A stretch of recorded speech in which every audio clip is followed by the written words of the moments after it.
Welcome back to another Ratface 44 Reviews. My name is James, and today we have G.I. Joe Classified Series General Hawk. So let's get this started!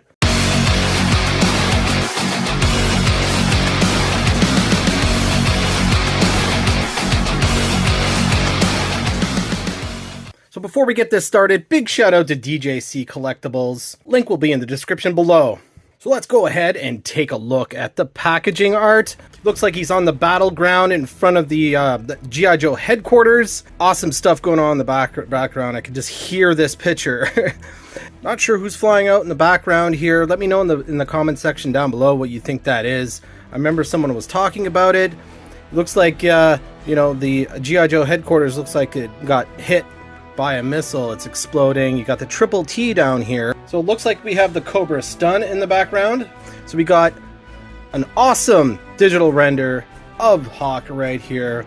Got it. Really cool artwork up on the side here. All the accessories, G.I. Joe logo, Hasbro logo, G.I. Joe General Clayton Hawk Abernathy. And on the back of the packaging, you have a nice digital render of Hawk right here. He's 6.3 inches tall. All the accessories, zoom in shots of his face with the helmet and goggles on.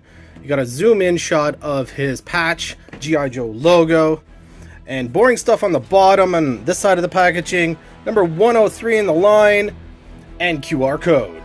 So I got my trusty scalpel here. Let's go ahead and open up good old General Hawk. Quick shot of General Hawk in the cardboard imprisonment. So here is General Hawk's foot locker. You got the G.I. Joe logo, number 103, General Clayton Hawk Abernathy. Let's go ahead and take the accessories out. Let's open up. Oh! So let's go ahead and take a look at the accessories from smallest to biggest, like we always do in this channel. So first off, we have this pistol with an extended mag. I believe this is a brand new mold. You can see the trigger well here is kind of squared off. Very cool detail, and there is ports for blast effects. And General Hawk comes with another pistol with the extended barrel. Very cool. I believe we haven't seen this in the line yet. Very cool detail. Port for blast effects. I believe this has some sort of suppressor on it. Very cool. And next we have a pair of goggles. Nice silver paint application on the lens. And we have a second pair of goggles with nice silver paint application. And next we have General Hawk's helmet. It has a gold star on it. Very cool, done in this green plastic, and has some gray straps. Very cool, very minimalistic. And next we have CoverGirl's shotgun. Yeah, we've seen this before, and it is not too bad. It's not bent to hell at all. Very cool.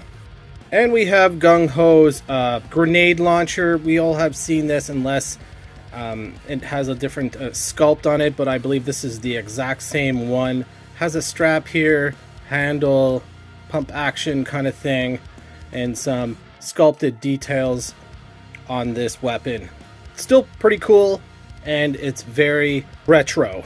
So that's it for all the accessories, not too much. And next we're going to take the figure out of its packaging.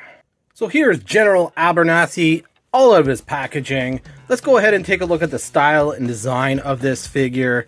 Let's take a look at the head sculpt of Hawk here. Freaking really cool, man. I'm glad we got an older gentleman in the line. On his hair, you can see there's a little bit of a white hair on the top of his head. And on the sides, great sculpt on the hair. Very cool. You can see the paint applications on his face. Very cool, very good. Eyes are straight. So as we move down the figure, you can see that he is decorated with, looks like there's wings here, a little hawk with wings. He has all his decorations. You can see there is pilot wings, I am assuming. It says Abernathy on his chest. Nice patch. You got a American flag on his shoulder, and on this shoulder you have the G.I. Joe logo that says Yo Joe. Really cool. He has a nice brown bomber jacket. Cool sculpting detail on the collar here, the fluffy collar. Awesome jacket detail. You have some zipper detail And you can see he's on a diaphragm. It's very kind of limited, so that you're not going to get much ab crunch out of that, but it's better than the traditional ab crunch in my opinion. That way I guess it doesn't break up the sculpt of his bomber jacket. So when we move down his arms, he has black gloves. He has these cuffs on the ends of the jacket. Got double jointed pinless elbows. It is locked up, fused together on his elbows, unfortunately. And on his chest he has a holster to put his sidearm in. As we move down, you see he has like a double belt action going on to put his other sidearm here on his side. He has cool camouflage pants, double jointed pinless knees, and regular military tall black boots with laces details. Very cool, very minimalistic. This is exactly what we need in the line. The true leader of G.I. Joe, General Hawk. And I forgot to mention that he has these knee pads, I am guessing. So let's check out some of the articulation on this figure. So he has good range in his neck. Unfortunately, his collar gets in the way from turning around 360. See, so his head kind of tilts up like that. But he has good range of motion there. The butterfly shoulder joints, this one is very loose, but it does move very well. This one is a little bit better. So as I was articulating his butterfly shoulder joints, I was trying to get a good T-pose out of him, and his shoulder, his arm just falls right out very easily, but you could easily pop it right back in. And yeah, these new butterfly shoulder joints move really well. Is it a good thing? I'm not really 100% sure, but you get a lot more range of motion, which is really good. Of course, like I was saying about the ab crunch, you got the diaphragm, and they got the swivel here at the waist. Shoulder, the elbows are completely fused. They're gonna have to put some heat to that. Drop down hips, swivel at the thighs, double jointed knees, and they're pretty much fused together, unfortunately. Overall, a really cool figure. I'm glad we have General Hawk in the line finally. I would suspect he would be in the first wave, since he is the leader of G.I. Joe. 103 took 102 figures before we got General Hawk. It's about time. So let's go ahead and gear him up. So we got several options on gearing up General Hawk.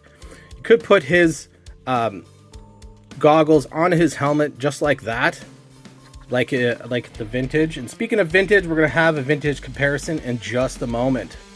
So I'm thinking I'm gonna gear him up just like the vintage with the goggles over the helmet. So let's gear that up just like that. That looks pretty freaking cool. Maybe I'll save the other goggles for another figure. So the helmet fits on pretty well. It doesn't fall off. It fits really good. Check that out. Now he looks like the General Hawk that we all know. So he has two sidearms, so I'm figuring the smaller sidearm goes in his holster on his chest. That looks pretty cool. And the other sidearm goes in the holster on his side. Fits in just like that. And I'm not 100% sure what weapon he should be holding. I think I'll put both weapons in his hands just so he can hold all his weapons. And again, this is a pain in the butt and put on any figure, to tell you the truth. Even with retro carded gung-ho, this was a pain in the butt to put on. So here's General Hawk all geared up. I gave up on putting this grenade launcher in his hand. It's a pain in the butt. Elbows are fused, unfortunately. I just put the shotgun in his hand. So as I was trying to pose him around with these new butterfly shoulder joints, you can't get him into a cross arm pose, unfortunately. It does reach, but it just doesn't want to stay in that position, unfortunately. And the shoulder butterfly shoulder joints, the arms keep on popping out really easily. So here's General Hawk with the goggles on.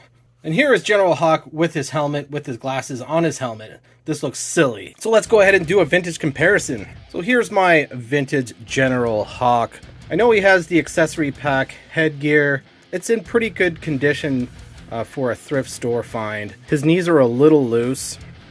So let's go ahead and take a closer look and compare the vintage to the classified version. So he has a similar helmet. I know it's probably a little bit of a different style of helmet compared to the classified and the vintage. I'm not sure the name of this specific helmet, but as you can see, it's the exact same one as the green one that it traditionally came with, but in brown. And you can see the goggles sculpted in here. Would have been cool to have maybe a golden gun, just like the vintage, as you can see right here. He has the double belt action, camouflage pants, black boots, missing the knife sheath compared to the vintage, and the classified does not have a knife sheath. Kind of wish Mr. Abernathy classified version would have a knife. That would have been really nice. But overall, it's the same aesthetic. Like I keep on saying with the comparisons, Hasbro's just pumping out mirror images of the classic vintage G.I. Joes.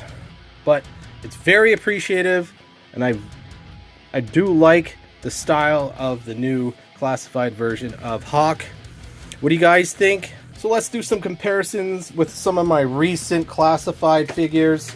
So here is Ripper with Hawk. So here is Flint and Duke compared to General Hawk. This is how I'm going to be displaying them on my shelf. So there you have it, guys. There is my review of General Hawk. Thank you very much for watching. What do you guys think? Do you need this? We all need General Hawk in our classified collection. The leader of G.I. Joe. And I want to thank everybody for watching. Yo Joe and Cobra!